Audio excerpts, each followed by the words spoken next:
I shall start. Good morning, everybody, and welcome to our Sunday meditation. My name is Paolo, and I will be guiding you to this meditation today. Um, I hope everybody's staying safe in this quarantine, and I hope that maybe this might ease some of the anxiety.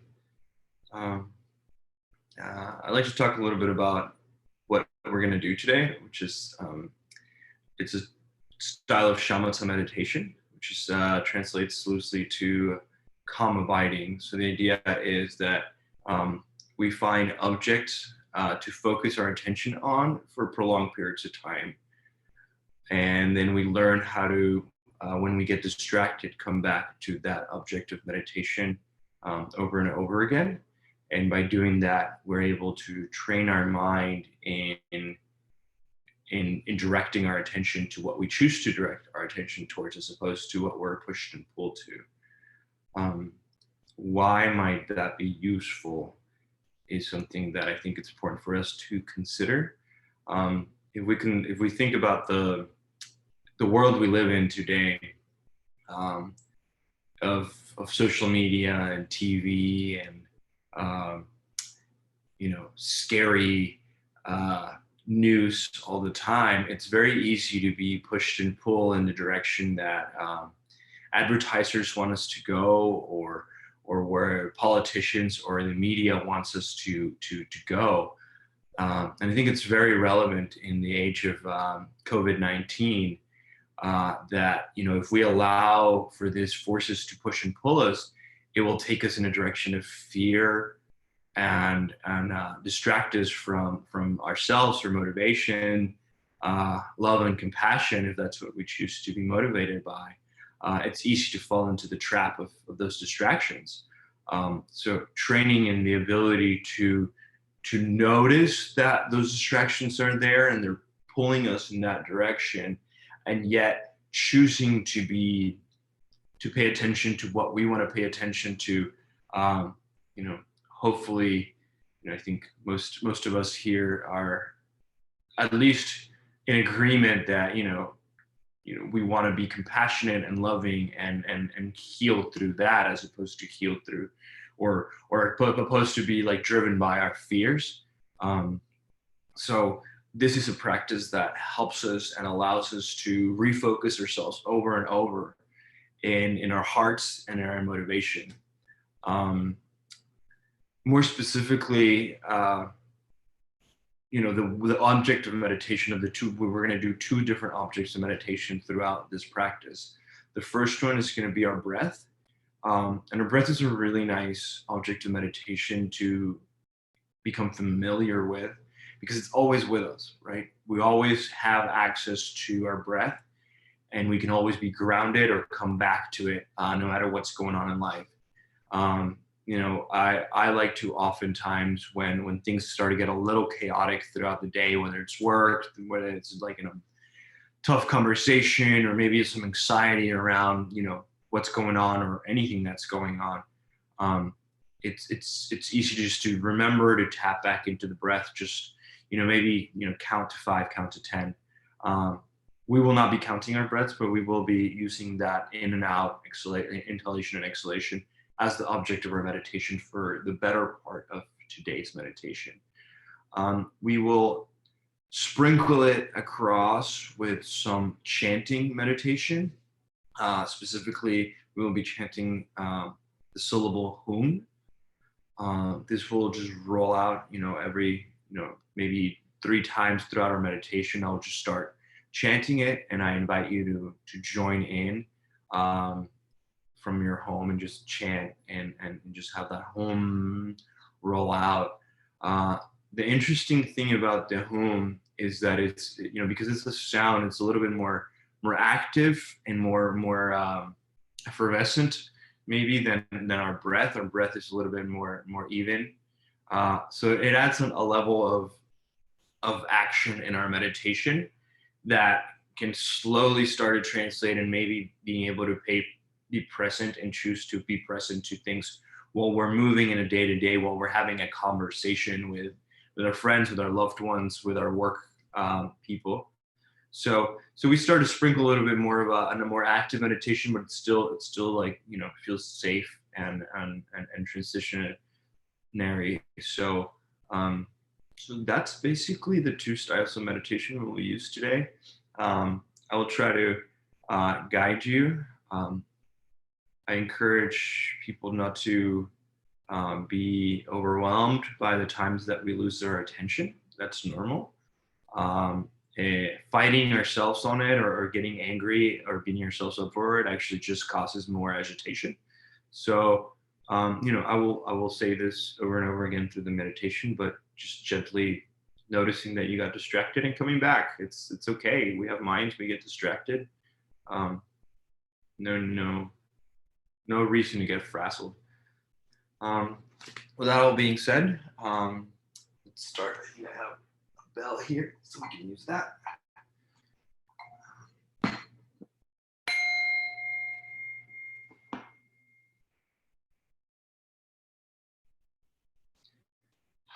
Just allowing ourselves to arrive into our bodies, into the present moment,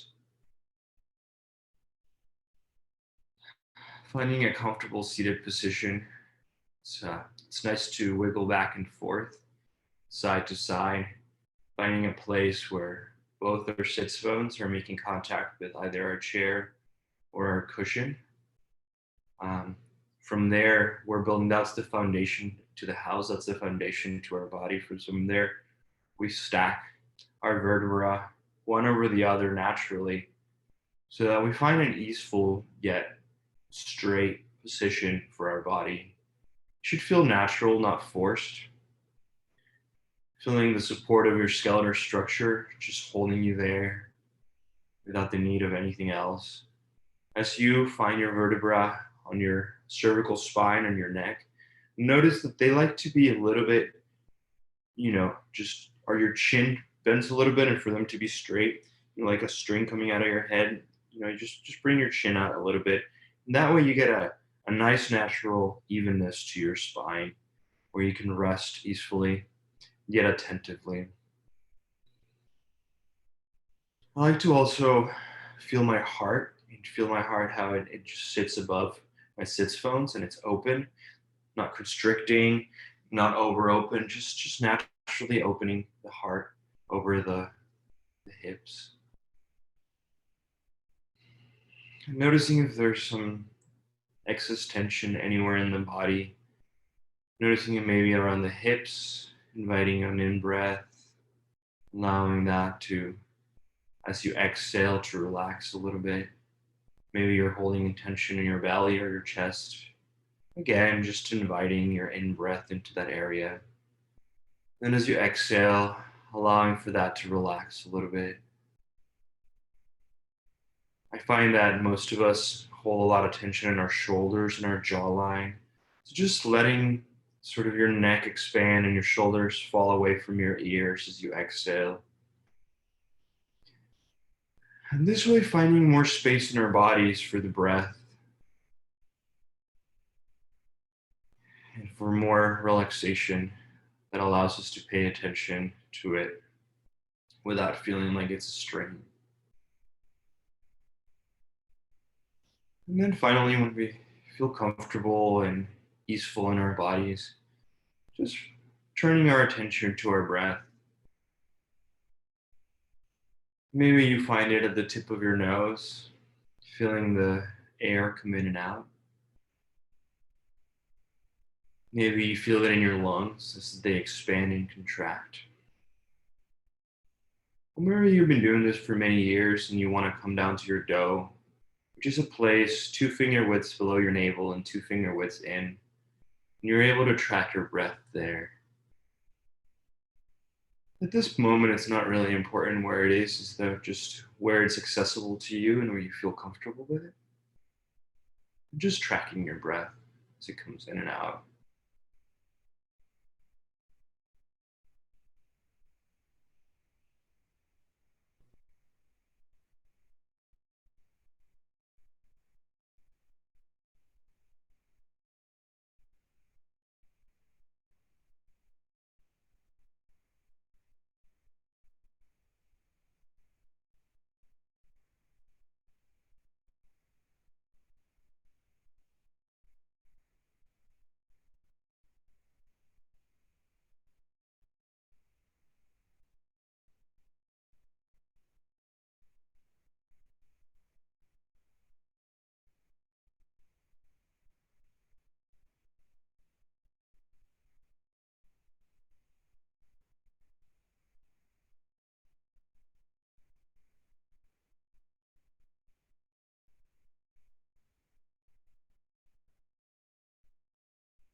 Maybe you notice that your attention has fallen away. There's maybe your to-do list or what's coming up in the week.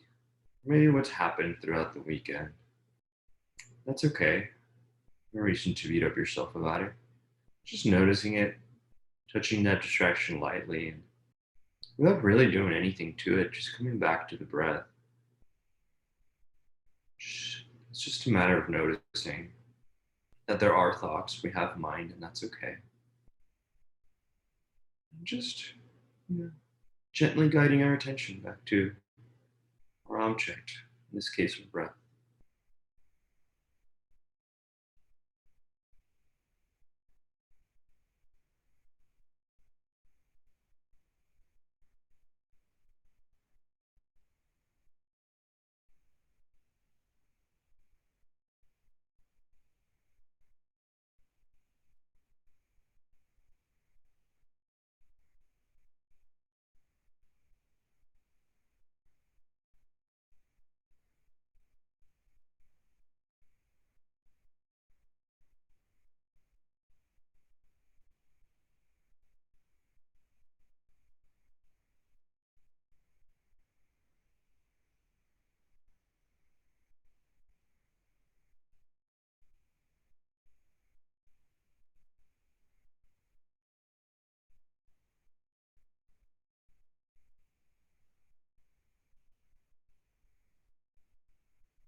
Sometimes I find it nice to remind myself that my to do list isn't going to get done now, and the past already happened, and that kind of giving myself permission to be in the present moment, and even when I get distracted, just coming back to it.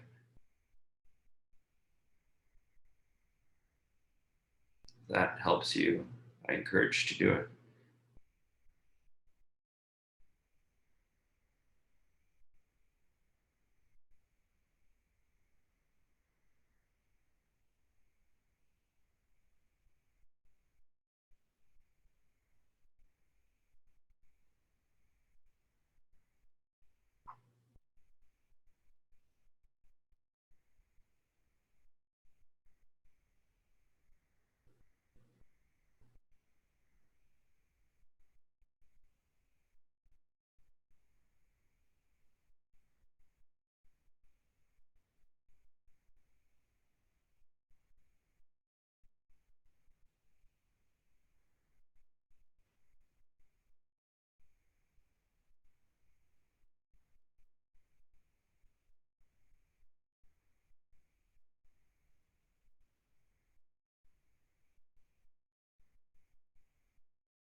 Without bringing any preconceived ideas of what that's supposed to feel like, just noticing what you feel after chanting. State of your mind, the state of your body. Just some curiosity around it.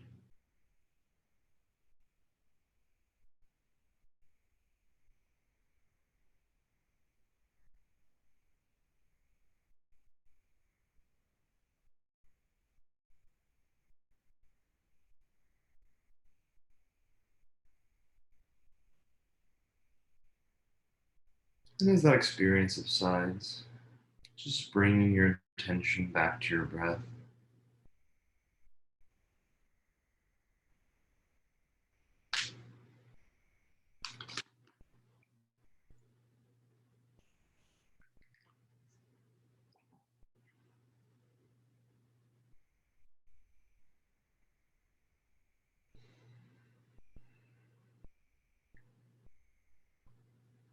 And you notice that some tension has built up through the last few minutes of our practice.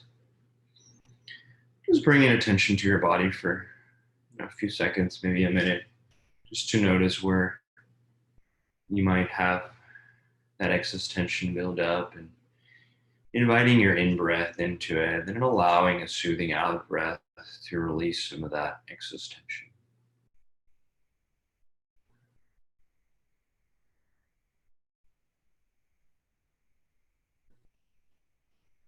And I like to point out that you always have access to this relaxation.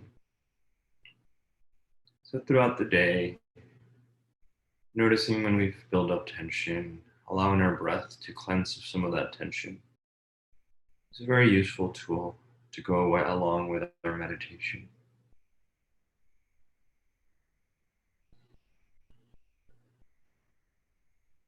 And then just coming back to the breath, wherever that it might be that you find it. There's no right place.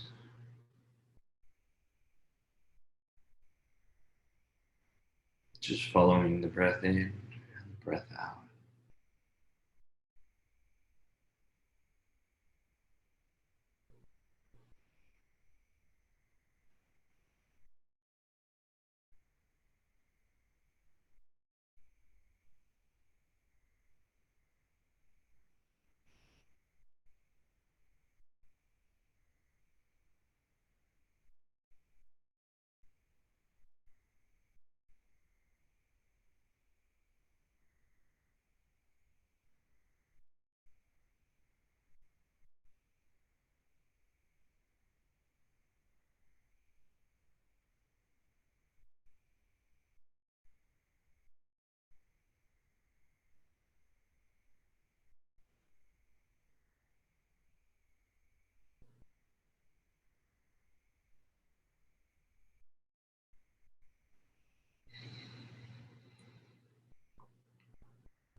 find it important to remind ourselves, especially for any beginners in the group, that our mind, by its own nature, has thoughts. These happen, and that's okay. It is said, and it is confirmed by experience, that at the beginning, it might seem like, oh my God, there's so many thoughts happening, and this is just noticing how active our minds can be when they're untrained. Um, it is like a waterfall of thoughts coming forth. The good news is that as we practice, you slow down ever so slightly, maybe becoming a fast moving creek, then maybe a river, and then maybe we might have a relationship with them eventually through years of practice that might seem more like waves in an ocean. But in any case, sometimes we have more thoughts, sometimes we have less thoughts, and that's okay. There's nothing wrong with us. That's just normal. And we shouldn't judge ourselves or beat ourselves too harshly for it. Just notice it and come back to your breath.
Again, just inviting some curiosity to that experience, state of your body, the state of your mind.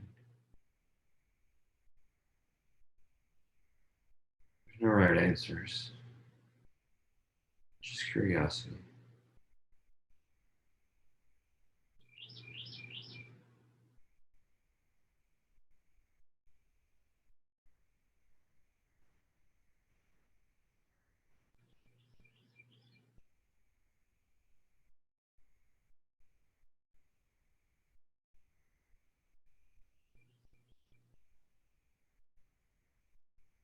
And when you're done, just nudging your attention back to your breath.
And I find it important and it's interesting to check in with ourselves about our motivation today for being here for meditating. Just motivation is such an important part of life, what drives us to do things, and oftentimes in our society we don't even notice what that is. So now that our minds are a little bit more settled and we have some space, just wondering what motivates us to meditate, what brings us to the cushion. It's helpful too because tapping into that might allow us to come back to the cushion more often. So again, there's no right answers for this. There's just you know just exploring and getting to know ourselves better. So maybe allowing a minute or two to notice and tap into ourselves and what drives us.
And maybe that thought pattern send us into a state of distractedness. That's okay. Just coming back to our breath gently. It's important to remember that it doesn't really matter how many times we get distracted. The practice itself is to come back after we get distracted. So, you know, if it's 30 times or it's 1,000 times, it's okay. That is what we're doing here. Just coming back to the object of meditation. So, you know, you could even think that the more distracted you get, the more you are able to practice. So, not judging yourself, just gently nudging back to the present time and the breath.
Just noticing what's going on with us.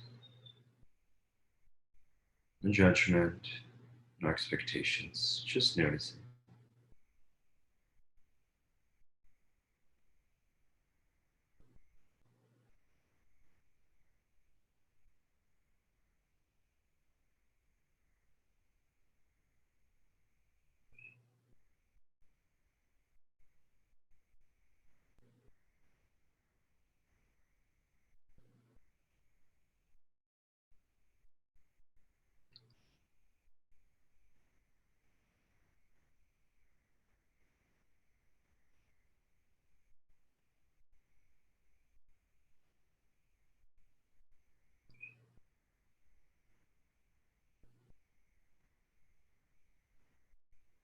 And then coming back to the breath. We haven't been so far. I would like to encourage you to do this last few minutes of our meditation with your eyes open.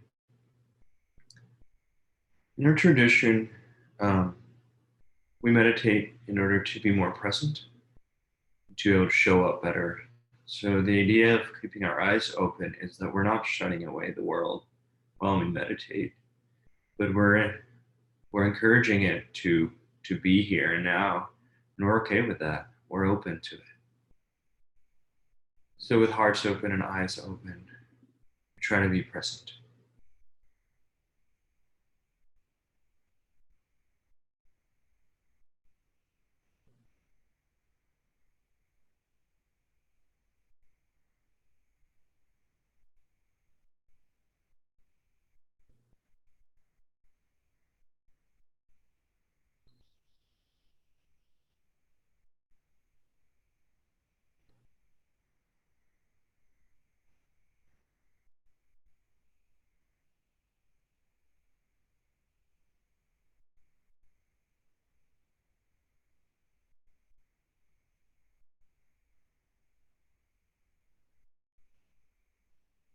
Well, we have our eyes open. We have access to a couple of methods for um, quieting our mind. If we find that our mind is a little bit overactive, you might cast your gaze down 45 degrees. And that helps to settle it a little bit. Conversely, if you find that um, you're a little bit dull and sleepy, casting your gaze up helps to awaken the mind a little bit to give it some pep. So, you know, try them out. Maybe they work, maybe they don't. But, just bringing some curiosity to your meditation might help.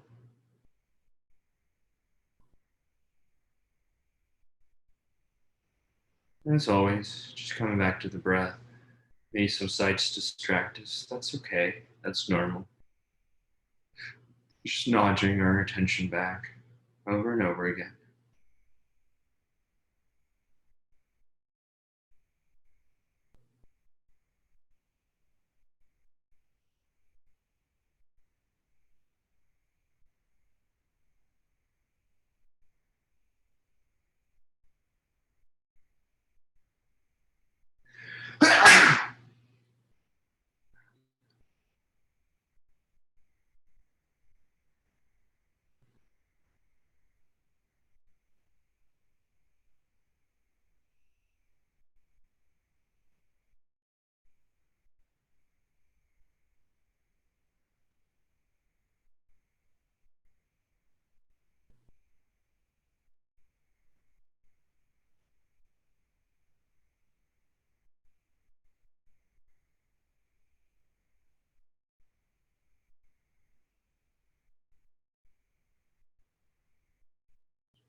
Thank you for joining.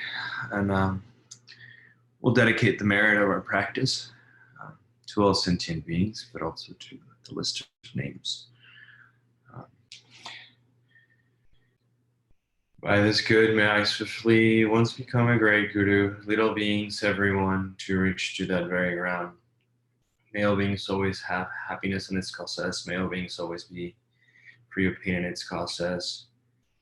May no beings ever cling to those near, nor spurn those far. For as long as space divides, for as long as time remains, just so long may I be there, resolving all beings' pains. We dedicate our merit to all sentient beings, but in particular to Mark, Elizabeth, Chris, Rebecca Pye, Jonathan Schneider, Michelle Hunter, Sharon Stern, Lily Kate Wheeler and husband, Deborah Lesser, and Mufton Leofleski, all health workers and service workers, Anne Gerard, Lisa Kay, Liu Sheng, Rebecca, Emily Anchia, Gary Gallant, Jerry Eddington, Bob Meyer, Simon, Elizabeth, Carol, Donald, Harvey, Anne, Sylvia, Ronald, Nathaniel, Leah, Emma, Ed, Gary, Jerry, and family, Paolo, all animals, and all who are ill, may they be healed. And then we close our practice with a big ah. And as we say ah, we see light emanating first and foremost to ourselves and to everybody around us and everybody who's practicing here, to our city, to our country, to our world, to our galaxy, to our universe, and really anywhere that your mind might be able to reach, to hell beings, to hungry ghosts, to animals, humans, every realm, if we can, if our imagination allows it. So please join me.